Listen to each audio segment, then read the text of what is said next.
Welcome to this lesson on multivariable calculus. Today, we are going to master the concept of finding the domain for functions of several variables. We will look at what valid input sets are and how to visualize them as regions in a plane or in space. Let's start by comparing what we know. In single variable calculus, a function f of x takes a single number as input. Its domain is just a collection of numbers on a simple number line. However, in multivariable calculus, a function like z equals f of x and y takes an ordered pair as input. This means our domain isn't a line anymore.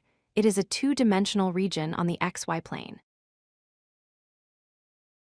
So, what exactly is the definition? The domain is simply the set of all possible input pairs, x and y, that allow the function to work properly.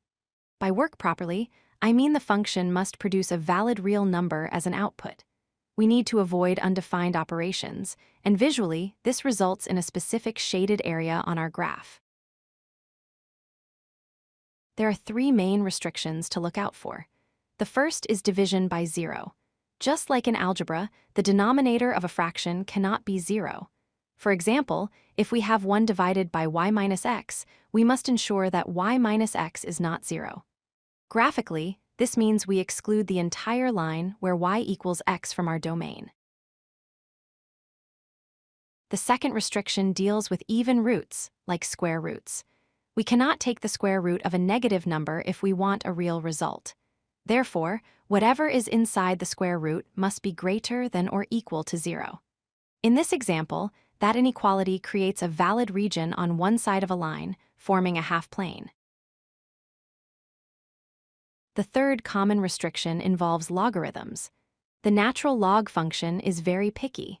It only accepts strictly positive numbers. You cannot take the log of 0 or a negative number. So, for the natural log of x times y, the product x times y must be strictly greater than 0. This restricts us to the first and third quadrants. When you draw these domains, the boundary lines are important. If your inequality includes an equals sign, like greater than or equal to, use a solid line to show the boundary is included. If it is a strict inequality, like less than, use a dashed line to show the boundary itself is not part of the domain. Let's try an example. Consider the function square root of 9 minus x squared minus y squared. Because of the square root, the inside term must be non-negative. Rearranging the inequality, we get x squared plus y squared is less than or equal to 9. This describes the interior of a circle with a radius of 3, including the solid boundary. Here is a harder one with two restrictions. We have a square root of x and a natural log of 1 minus y. First, x must be greater than or equal to 0. Second, 1 minus y must be positive, meaning y is less than 1. Also, the denominator cannot be 0, so y cannot be 0. Combining these gives us a region on the right side of the y-axis, strictly below the line y equals 1, but skipping the x-axis. We can extend this concept to 3 dimensions. If we have a function of x, y, and z, the input is a point in 3D space. The domain becomes a solid volume, like the inside of a sphere or the space outside a cylinder. It is the same logic, just one dimension higher. To wrap up, remember these key rules. For fractions, keep the denominator non-zero. For even roots, keep the inside non-negative. For logarithms, keep the inside positive.